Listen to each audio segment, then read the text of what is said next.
Bruce Lee's speed has been debated for decades, but the most shocking testimony didn't come from fans or filmmakers. It came from Jackie Chan himself. When Jackie finally spoke openly about what he saw on set, his words changed the entire conversation around Bruce's real-world speed. Bruce Lee kid, you don't shut your eyes, because when you shut your eyes, you cannot see Bruce Lee kid. You know how fast?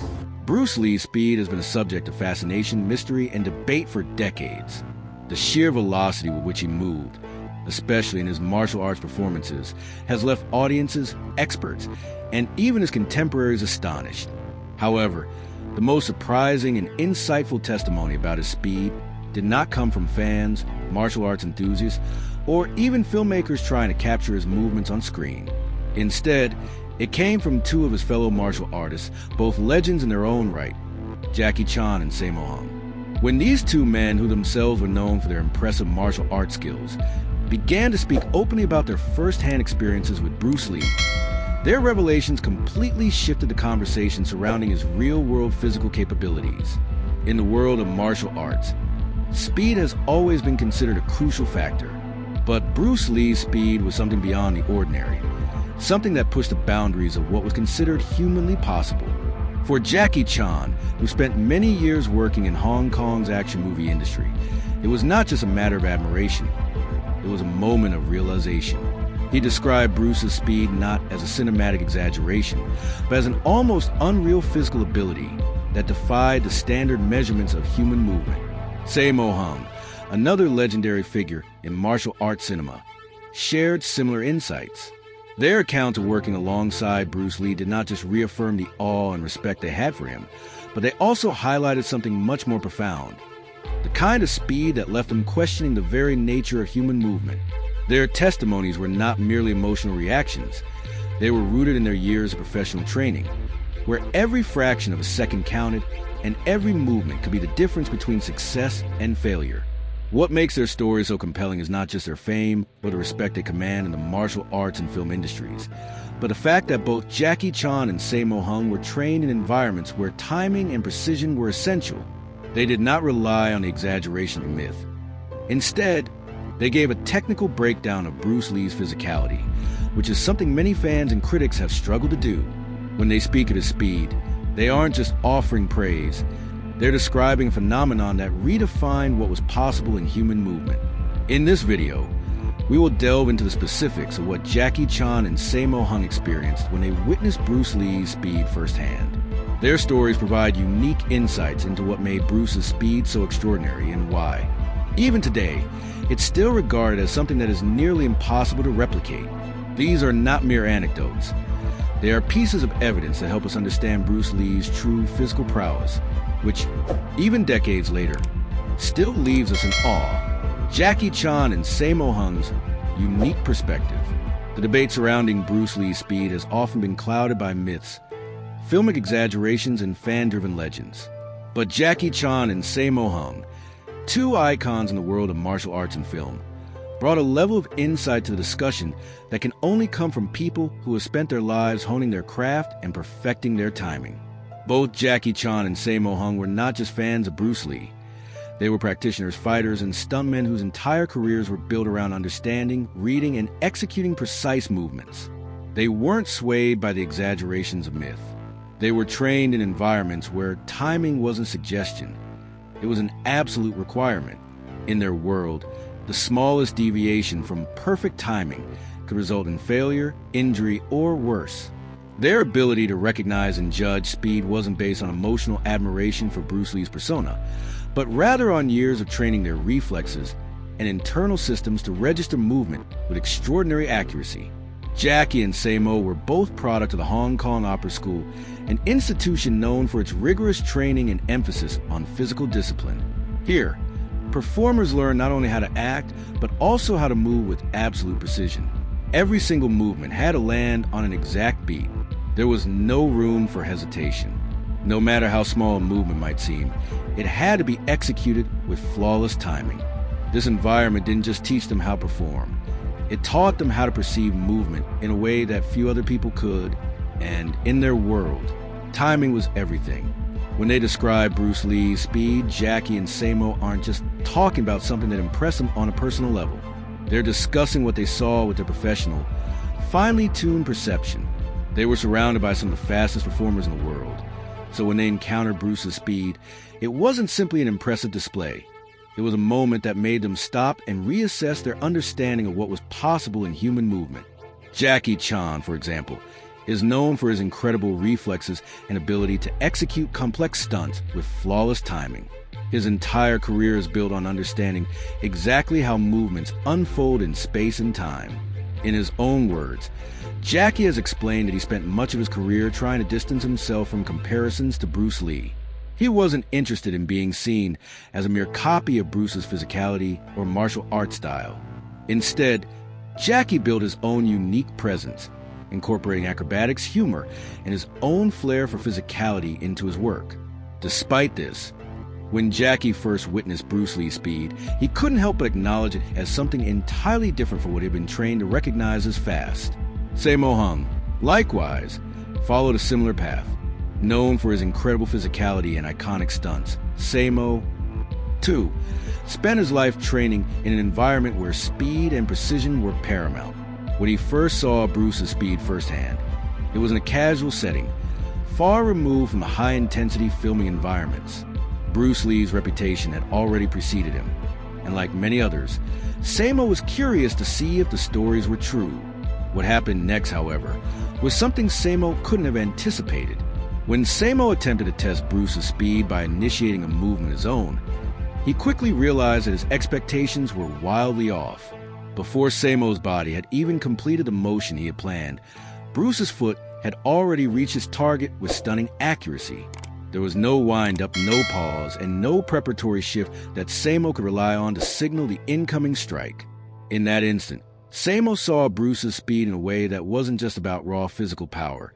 It was about a type of acceleration that seemed to break the normal rules of motion. What made this experience even more extraordinary was that Sammo had decades of experience working with some of the fastest martial artists, gymnasts, acrobats, and fighters in the world. He had developed an acute sense of timing and a sharp awareness of the subtleties of movement. And yet, when faced with Bruce's speed, he was caught completely off guard. The strike arrived sooner than Sammo had anticipated, and it didn't follow the usual pattern that his years of training had taught him to expect. This wasn't simply an emotional response. It was a technical realization born from years of experience reading movement.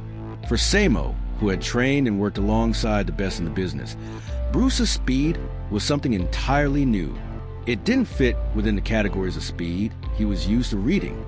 It was something that forced him to reassess the very concept of how fast a human being could move. Jackie Chan's own testimony mirrors Sammo's experience, further validating their shared sense of disbelief. Jackie described a moment on the set of Fist of Fury, when he was assigned a stunt that required him to position himself directly in the path of Bruce's strike. Being in such close proximity allowed Jackie to observe Bruce's speed with an intensity that was impossible to replicate in a film context. He explained that Bruce's movements didn't slow down or adjust for the sake of performers around him. He moved with the same speed and precision that he would have in any other context, and it was up to performers to keep up or risk being hit. Jackie's role as a stunt performer meant that his success depended on his ability to read and predict movements with incredible accuracy. The fact that Bruce's strikes were so fast that even Jackie, one of the best in the business, had trouble tracking them with his trained eye speaks volumes about Bruce's extraordinary speed. It wasn't just that Bruce was fast. It was that he moved in a way that defied the usual physical cues that performers like Jackie and Sammo were accustomed to using to track movement. For Jackie, the most striking thing about Bruce's speed was the intensity behind it. Bruce didn't just throw a fast punch or kick. Every movement was deliberate, targeted, and calculated. There was no wasted motion. His strikes reached their intended target with pinpoint accuracy, and this level of control combined with speed is what made Bruce's movements so difficult to track. Even experienced fighters, who could usually anticipate an opponent's next move by reading subtle cues in their stance or posture, were caught off guard by Bruce's lightning-quick attacks. This is what separates Bruce's speed from the ordinary. It's not just about how fast someone can move.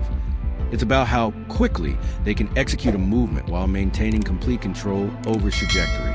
That's what made Bruce Lee's speed so extraordinary. His movements weren't just fast, they were perfect. Understanding the professional background of Jackie Chan and Sammo Hung. To fully grasp the significance of Jackie Chan's and Sammo Hung's reactions to Bruce Lee's speed, it's important to understand their professional backgrounds and how their training shaped their ability to perceive movement.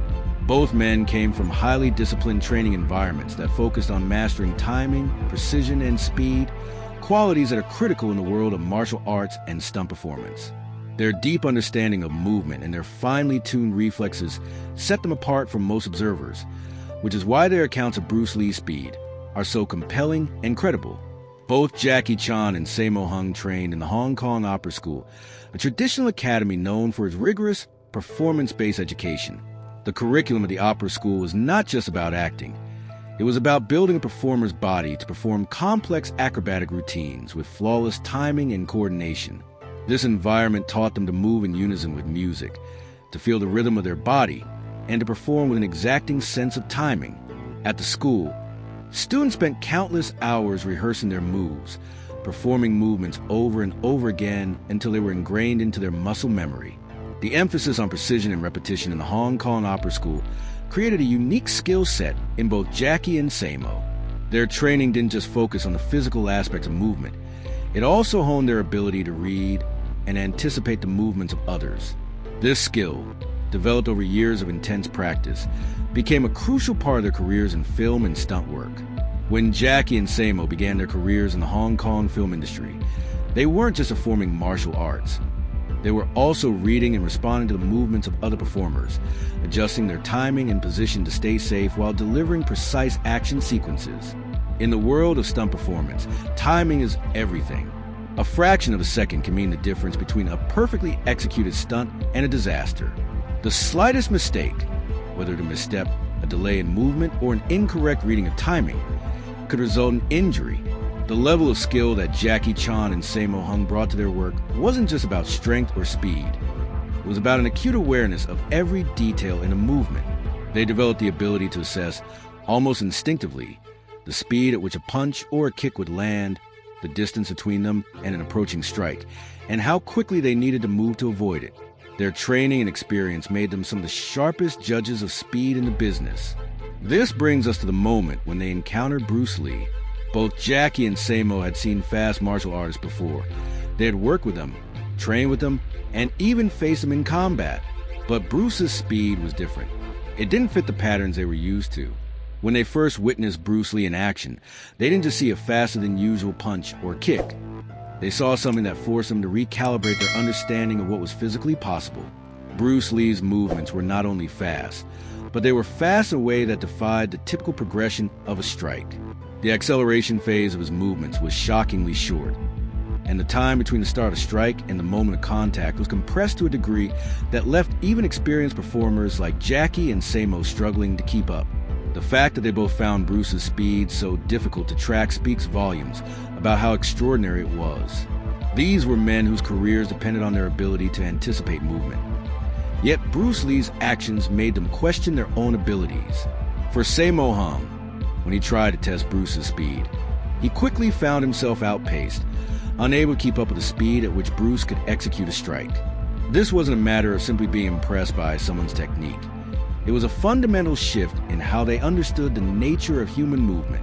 The challenge wasn't just about reading a punch or a kick. The real issue was that Bruce's movements didn't follow the expected sequence that they were accustomed to. Normally, a performer's movements follow a pattern. There's a build-up, a moment of preparation, and then the execution of the move itself. The brain and body learn to recognize these signals and adjust accordingly. But Bruce Lee didn't offer those signals. His strikes were instantaneous, delivered with such speed and control that there was no time to react in the way Jackie or Sammo would have expected. His movements didn't have the usual transition steps or preparatory shifts that the trained eye could track. This is why Jackie and Sammo were so surprised by Bruce's speed. It was outside the parameters of what their finely tuned reflexes could register. When we examined this in more detail, we realized that Jackie Chan and Sammo Hung were not just marveling at Bruce Lee's talent. They were analyzing it in a professional way, using the same tools and frameworks they had built over years of experience. Their ability to detect small variations in timing was something that had been honed through repetition, discipline, and rigorous practice. When they encountered Bruce's movements, they didn't just see raw speed. They saw a physical capability that was unlike anything they had experienced before. What made Jackie and Sammo's observations even more significant is that both of them were not looking to boost Bruce's reputation or build his legend. In fact, Jackie Chan spent much of his career deliberately avoiding comparisons to Bruce. He was not looking to bask in Bruce's shadow, but to forge his own path in the martial arts and film world. Similarly, Sammo Hung didn't need to exaggerate Bruce's abilities to validate his own career. Both men had earned their own respect in the industry. Therefore, when they spoke about Bruce Lee's speed, it wasn't with an agenda or desire to create a myth. It was with the cold, objective analysis of professionals who had spent their entire lives studying human movement at the highest level. Why these interviews still matter today, even decades after Bruce Lee's passing. The conversation surrounding his speed continues to spark debate. Yet, Jackie Chan's and Sammo Hung's interviews remain pivotal in this ongoing discussion, primarily because they offer first-hand accounts from professionals who were there on set and in close proximity to Bruce's movements. Their experiences bring us back to a time when Bruce was alive, and they offer a rare, behind-the-scenes look at what was really like to work alongside him. One of the primary reasons these interviews continue to hold such weight is that they are not tainted by nostalgia or the myth-making that often surrounds Bruce Lee's legend. Over the years, stories about Bruce's speed and abilities have become somewhat inflated or exaggerated, whether by fans or by filmmakers eager to create a larger-than-life image. But Jackie and Sammo weren't interested in contributing to the hype. They weren't trying to make Bruce seem like a godlike figure. They were simply describing their experiences working with someone whose physical abilities defied their expectations. Their accounts are grounded in professional observation. They weren't speaking from a place of fan admiration or from a desire to add to the mystique of Bruce Lee. They were offering technical insights into the physical reality they witnessed, and these insights came from years of professional training and experience. Both Jackie and Sammo were trained to read movement at the highest level. Their careers depended on the ability to track motion, anticipate strikes, and react with precision. So, when they both confirmed that Bruce Lee's speed was unlike anything they had encountered, it wasn't an emotional reaction. It was informed, technical evaluation. The unique experience of watching Bruce Lee up close. The accounts of Jackie Chan and Sammo Hung are not just valuable because of their professional expertise, but also because of the context in which they observed Bruce Lee's speed. These experiences didn't take place in the context of filmmaking or stage demonstrations. They happened in real-world environments where speed, timing, and precision were essential to both safety and success. For Jackie Chan, his first direct encounter with Bruce Lee's speed occurred on the set of Fist of Fury. Jackie had been assigned a stunt that required him to position himself in a way that would put him directly in the path of Bruce Lee's strike. This situation was not unusual for a stunt performer. It was just part of the job. What made this particular moment different, however, was that Jackie was positioned so close to Bruce during the action that he could track every detail of his movement with precision. This proximity allowed Jackie to observe Bruce's speed in a way that few others could. Jackie's training and experience in stunt work had taught him to be hyper-aware of timing and spacing. His entire career as a stunt performer was built on his ability to predict and respond to movement in real time, with no room for error. So, when he stood in front of Bruce, ready to be part of the action, he knew exactly what to expect from a typical fast performer. He had worked with many other martial artists before, and he knew how fast they could move. But when Bruce Lee moved, Jackie realized something startling. Bruce didn't just strike quickly. He moved faster than anyone Jackie had ever encountered, and he did so in a way that was difficult to track. Jackie explained that if any performer on set shifted their focus for even a fraction of a second, they could miss the entire sequence. The strike would come and go too quickly for their reflexes to process. This was not hyperbole or an exaggeration. It was a result of being in such close proximity to someone who was capable of executing actions at speed that defied Jackie's own finely tuned sense of timing. In the world of stunt work, where every movement is carefully planned and rehearsed, this was a revelation. Jackie, a seasoned performer himself, was surprised to find that even with his vast experience and reflexes honed through years of practice, he had difficulty tracking Bruce's movements. In the end, the incredible speed of Bruce Lee isn't just a matter of myth or legend. It's a real, measurable physical phenomenon that has been confirmed by some of the most respected professionals in the martial arts world. Jackie Chan, Sammo Hung, and countless others have all shared the same awe and respect for Bruce's abilities, offering insights that go beyond simple admiration. These first-hand accounts remind us that Bruce's legacy is not just about his films, but about the undeniable impact he had on the martial arts community and the world at large. So, whether you're a fan of his work or a practitioner of martial arts, Bruce Lee's story continues to inspire and challenge us all to push the boundaries of what's possible. Keep training, stay curious, and remember, speed, like everything else, is a skill that can be developed, and Bruce Lee proved that the limits we set for ourselves are often only in our minds. Thank you for watching, and as always, keep pushing your limits.